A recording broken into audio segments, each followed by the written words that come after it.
Tengo el súper gusto de conversar con Roberto y con Michelle. Ellos son invitados internacionales a esta FIL desde Chile para presentar su novela gráfica Prayapati. Debo empezar diciendo que coincidentemente hoy estuve en una conversación con un grupo que hacía ciencia ficción del otro lado del océano y un poco refrendaron esta idea de que la ciencia ficción desde Europa tiene mucho que ver con la tecnología, tiene mucho que ver con lo pragmático, el método científico, la ciencia. Sin embargo, lo que yo les comentaba, y viene muy a cuento con la conversación que tendremos hoy seguramente, es que la ciencia ficción desde Latinoamérica se entiende, tiene además una dimensión espiritual muy importante, porque nuestros pueblos han entendido la ciencia y la fe de una manera como una unidad. Hay una forma diferente de entender la ciencia. Y en este caso, Prayapati es una novela de ciencia ficción, pero al mismo tiempo es una especie de fábula cósmica que tiene que ver con la mitología hindú. Y yo quiero que nos cuente Michelle, que es el guionista de la obra. ¿Por qué mitología hindú? ¿Cuál es el objetivo de mezclar esta fábula cósmica y la mitología hindú? Es un tema bien interno en el fondo. Siempre he sido muy apegado, no apegado en el sentido espiritual a la religiosidad, sino más de ir aprendiendo sobre más cosas, sobre el tema cristiano, el tema católico, el tema hindú, el tema islámico, bla, bla, bla, bla. Y hace unos años atrás tuve la buena fortuna de trabajar mucho tiempo con Krishnas. Entonces y trabajé con ellos, y iba como a sus templos, comí mucha comida hindú que me gusta mucho. Y entre esas conversaciones, un día, qué sé yo, una amiga me regaló un Bhagavad Gita. El Bhagavad Gita hindú es un libro que cuenta una guerra entre hermanos, entre Krishna y sus hermanos. Es un libro que debe tener unos 6.000 años más o menos. Y cuenta una guerra espacial, con naves espaciales, con rayos láser, qué sé yo, y explosiones atómicas y ese tipo de cosas. Entonces, claro, cuando tomo esto y digo, ¿qué carajo estoy leyendo? Lo que se fumaron estos tipos, me replanteé, oye, ¿y qué pasaría si todo lo que hemos leído, lo que nos han enseñado en las iglesias, en los templos, es solamente reinterpretaciones de tecnología? Y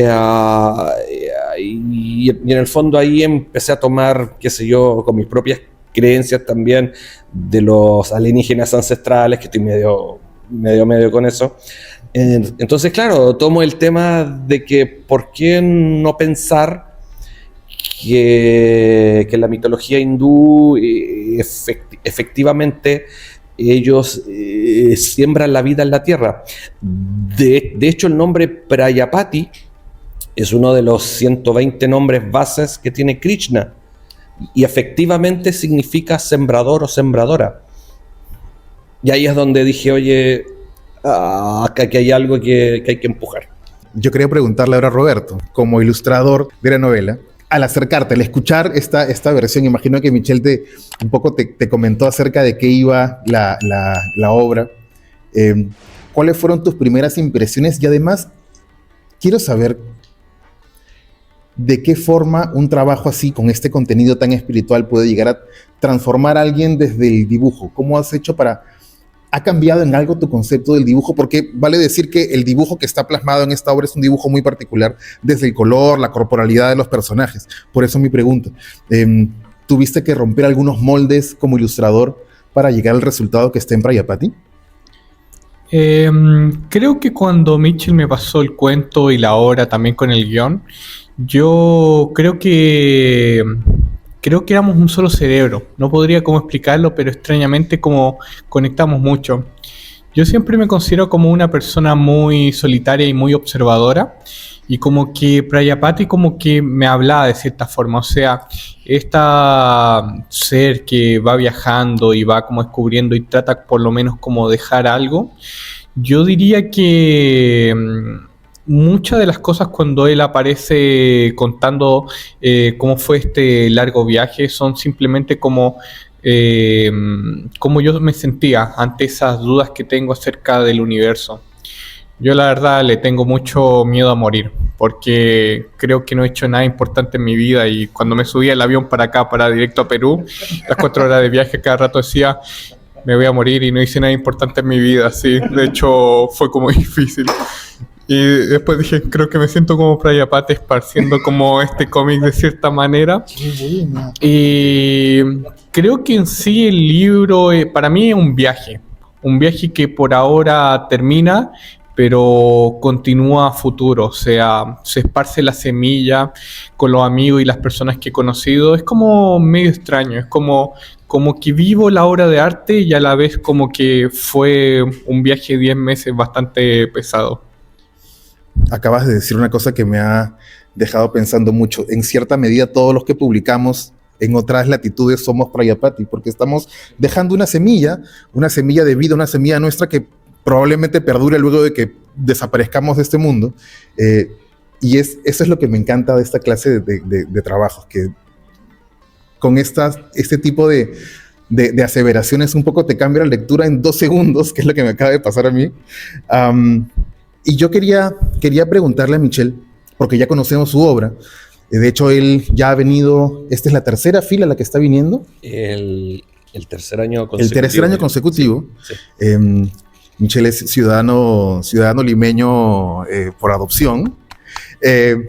Y los que ya conocemos tu obra sabemos que tú tienes un acercamiento también muy espiritual, muy místico a la ciencia ficción. Tienes siempre estos elementos que observan un poco más allá de la nave, un poco más allá de lo tecnológico. Y quieres buscar respuestas a veces muy grandes. Y eso es una de las cosas que admiro más del trabajo de Michel. Y Gracias. quisiera preguntarte de dónde viene esta curiosidad, muy aparte de lo que empezó siendo Prayapati. ¿Hay algún momento en tu recorrido artístico que te dijo, quiero buscar ese tipo de respuestas? No sé si afortunadamente o no, siempre he estado muy ligado a la creación y al arte. Estuve muchos años haciendo música. Mi vida giraba en torno a la música, componiendo, yendo a tocatas, qué sé yo. Y como toda buena banda, mi última banda en el fondo llega a su fin en una explosión y se va todo al carajo. Y ya llevaba muchos años en esa vía, el de querer hacer algo. Es que el tema es, siento que ninguno de nosotros debería irse del mundo sin dejar algo. Da exactamente igual si es algo interplanetario o algo en tu familia o una marca en tu familia. O sea, todos deberíamos poder dejar algo atrás, por lo menos para que se nos recuerde en las próximas 3 generaciones, qué sé yo, porque ya para más para adelante es imposible. Pero en el fondo es eso. Y claro, yo publico desde el año 2012. O sea, empiezo a escribir seriamente el año 2010. Y el primer libro que publico fue el 2012. De ahí ya he sacado como 10 libros más o menos en todos estos años. Y en el fondo, claro,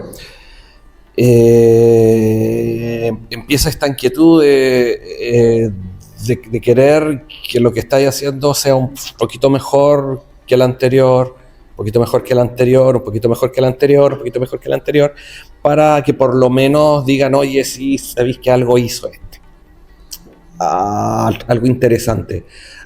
y la relación interna que tengo con la religión, con la espiritualidad, no es demasiado estricta, es bien como amplia.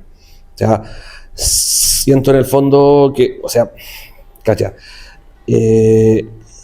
escribo ciencia ficción que se hace con ciencia, en métodos científicos, comprobable, qué sé yo, pero sigo creyendo en Dios.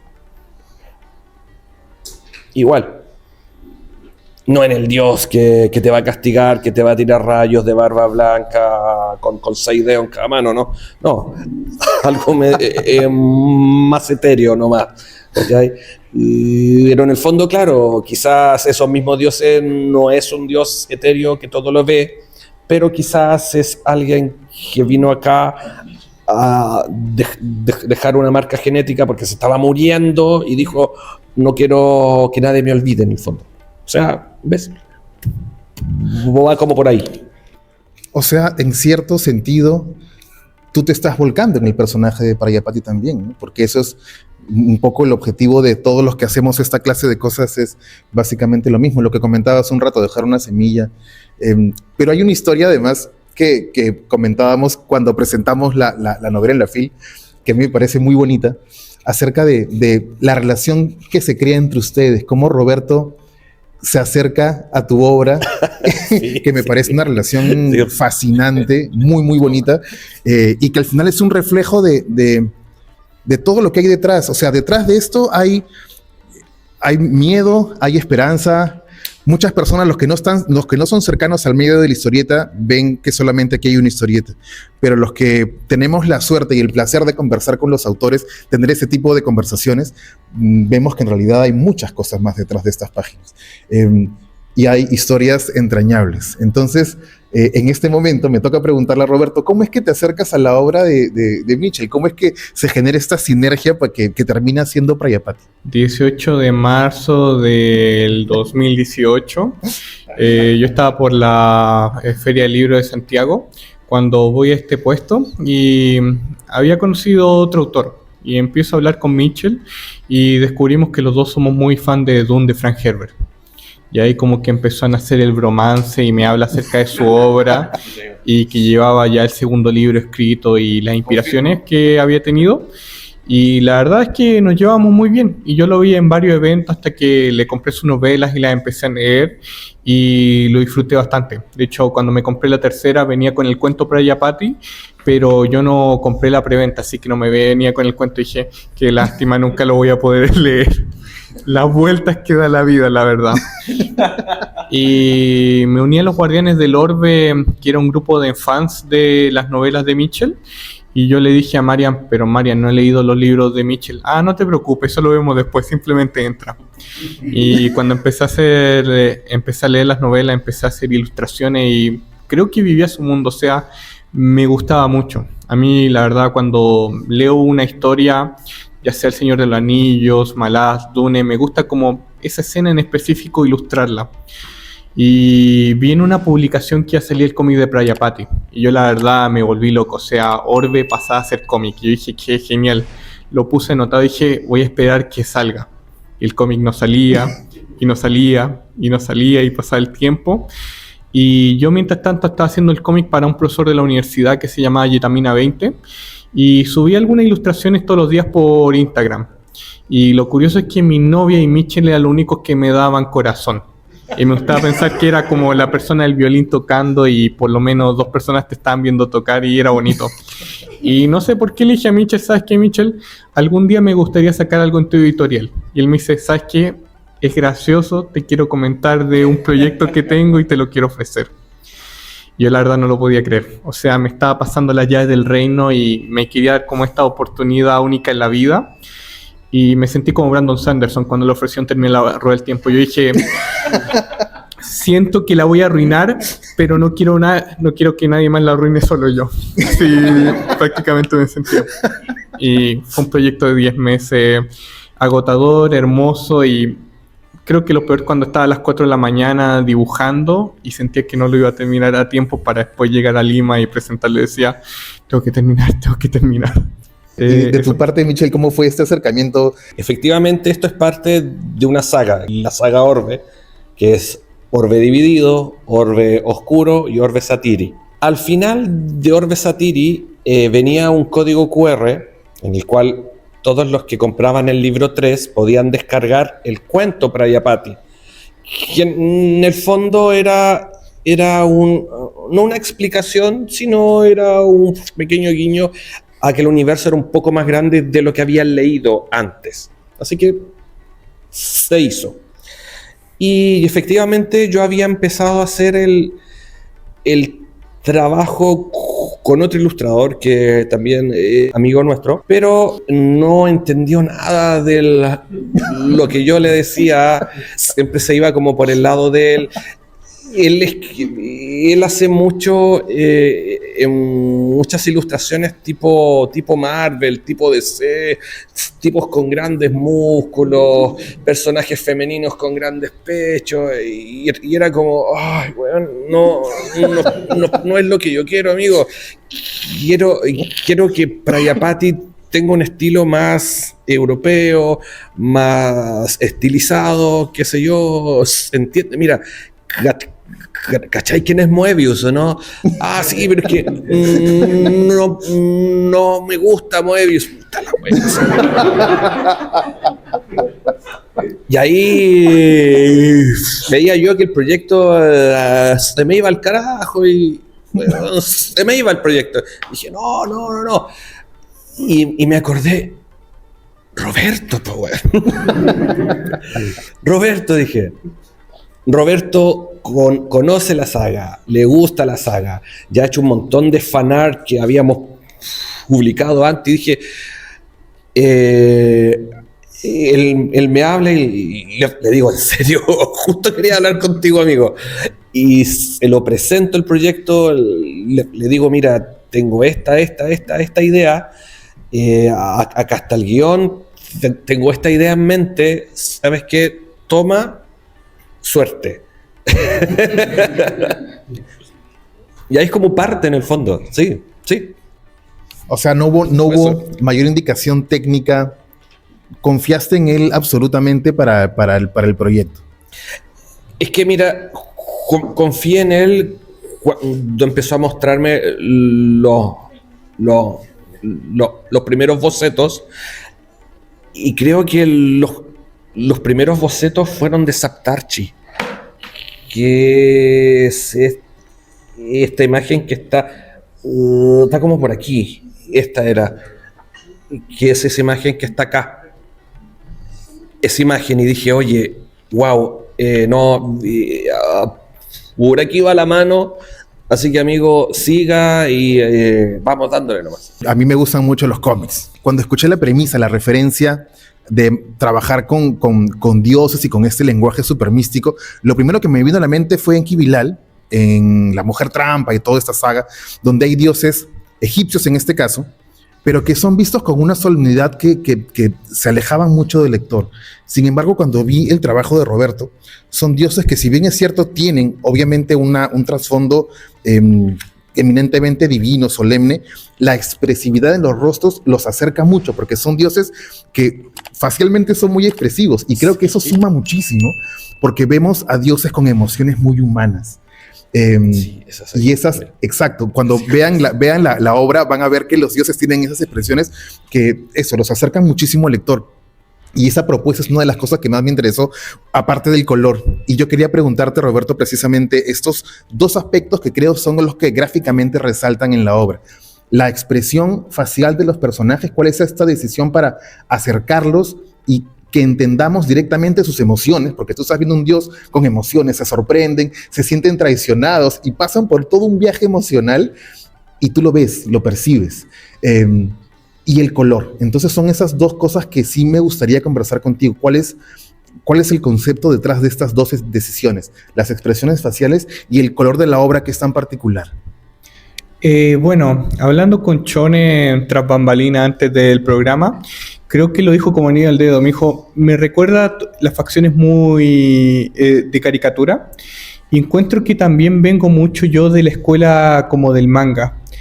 Yo, por ejemplo, mientras estaba haciendo Prayapati, yo estaba leyendo Las Quintillizas. Es un cómic donde un chico tiene que decidir con cuál de las cinco hermanas está enamorado, pero la cosa es que el padrastro de Las Quintillizas es un médico que impone respeto y mira con un odio y tiene como unos ojos así como de gato. Yo la verdad como que me inspiré mucho en él porque imponía a la hora en que llegaba, y yo lo veía como un dios, y fue como mi inspiración un poco para eso, porque siento que en realidad al quitar tanto detalle, la cara es tu mayor demostración de contar algo. Y tengo que hacer una revelación y decir la verdad, con color simplemente traje con una paleta simple porque mis dos enemigos son la anatomía y el color, y dije, no la quiero arruinar, así que voy a ir con una paleta simple. Y si alguien pregunta, sí, me inspiré en Moebius, una paleta simple de color, de verdad. De hecho veo grotesco y digo, qué hermosa paleta de color. Tengo que ser sincero. Es una forma además muy latinoamericana de entender a los personajes. Latinoamérica tiene esta comunicación a través de lo facial que en otras regiones no la tienen. El gesto neutro es esto. Y pueden vivir así por meses. Y están felices, la pasan bomba y siempre están así. Latinoamérica no. Necesitas dar ese feedback de que estás sintiendo algo que el interlocutor te está diciendo, y esto es una forma precisamente muy latinoamericana de entender lo divino. Dioses que sienten y comunican con el rostro. Así que bueno, amigos míos, ha sido como siempre un placer conversar con ustedes.